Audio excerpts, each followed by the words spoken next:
আমাদের শিক্ষা প্রতিষ্ঠানের যে দর্শন আইআইএম জোকায় হোস্টেলের মধ্যে তরুণীকে আচ্ছন্ন করে ধর্ষণ করা হলো কোনো রায় আবার পশ্চিমবাংলার মানুষের আর অপমানের আর শেষ নেই। সবচেয়ে প্রিমিয়ার যেগুলো institute, medical college, law college আর ম্যানেজমেন্ট কলেজ, সেখানে যদি এই ধরনের দুর্ভাগ্যজনক আর নক্কারজনক ঘটনা হয়, বাঙালি হিসাবে আর কি মাথা উঁচু করে আমরা বাংলার বাইরে পরিচয় দিতে পারবো?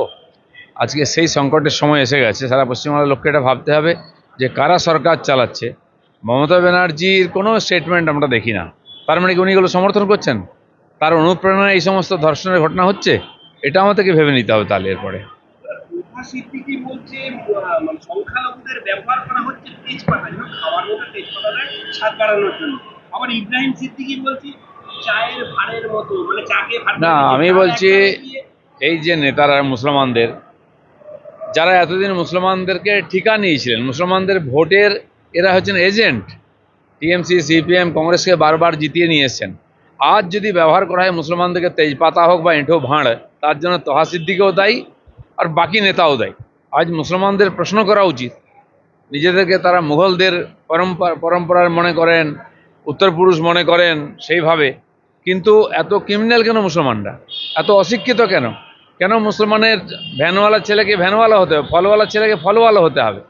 কেন তার ডাক্তার, ইঞ্জিনিয়ার, প্রফেসর, লয়ার হবে না কেন? আজকে তোহা সিদ্দিকীকে প্রশ্ন করুন, কেন দিদির পায়ের তলায় বসে আপনি একজন পীরজাদা হয়ে তার চামচাগিরি করেন? কেন?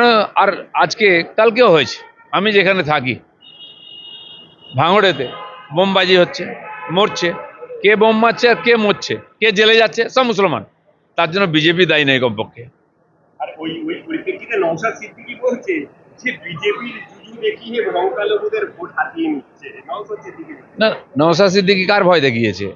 উনিও তো মুসলিমদের ভোটে নিয়েছেন, কিন্তু দুপক্ষই মুসলমানদের মারছে, মারাচ্ছে। কেউ মরে চলে গেল নিচে, কেউ চলে গেল জেলে। লাভটা কার হচ্ছে? মুসলমানরা এখানে দাওয়ার বোর্ডের মতো ব্যবহার হচ্ছে। আমরা তো বারবার এটাই বলেছি। মোদি কমপক্ষে এটা করেননি, তিনি সবকা সাথ সবকা বিকাশ করেছেন।